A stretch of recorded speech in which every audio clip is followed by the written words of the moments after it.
Literature में जब imagination से ज़्यादा रूल्स इम्पोर्टेंट हो गए, जब इमोशन से ज़्यादा रीज़न को वैल्यू दी गई, तब शुरू हुआ new classical age. Hello everyone, welcome back to the channel. आज हम बात करने वाले हैं न्यू क्लासिकल एज, जो कि 1660 से लेके 1798 तक थी, जिसे हम एज ऑफ रीज़न या अगस्तन एज भी कहते हैं। इस एज के राइटर्स ग्रीक और रोमन क्लासिक से इंस्पायर्ड थे, इसलिए लिटरेचर में ऑर्डर, बैलेंस, क्लैरिटी और डिसिप्लिन सबसे ज़्यादा इम्पॉर्टेंट हो गए।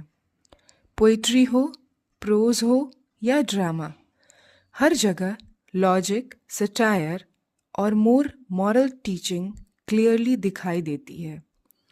इस वीडियो में हम कवर करेंगे न्यू क्लासिकल एज के main features, important writers like Dryden, pope, Swift and doctor Johnson, और एग्ज़ाम पॉइंट ऑफ व्यू से सबसे इम्पॉर्टेंट कॉन्सेप्ट्स। तो चलिए शुरू करते हैं। जैसे कि आप देख सकते हैं कि जो हमारा न्यू क्लासिकल एज था, that was started from 1660 to 1798।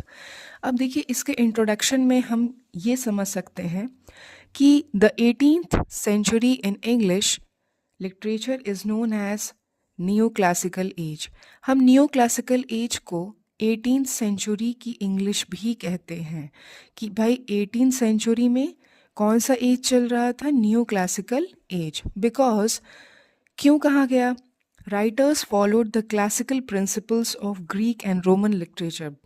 क्योंकि जो क्लासिकल्स थे, जो राइटर्स थे, उन्होंने क्या फॉलो किया? प्रिंसिपल किसके? ग्रीक और रोमन लिटरेचर के। It was an age of reason, order, logic, discipline and realism. और ये जो एज है उसको क्या क्या कहा जाता है? Reason, order, logic, discipline and realism कहा जाता है। और specially literature aimed to teach and reform society rather than express personal informations या फिर इमोशंस। जैसे कि ये जो लिटरेचर इसमें लिखा गया था, वो स्पेशली किस लिए लिखा गया था?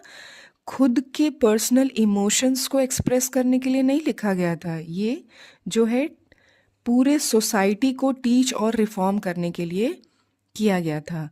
चलिए अब हम आगे बढ़ते हैं और ये जानने की कोशिश करते हैं कि वाई इज़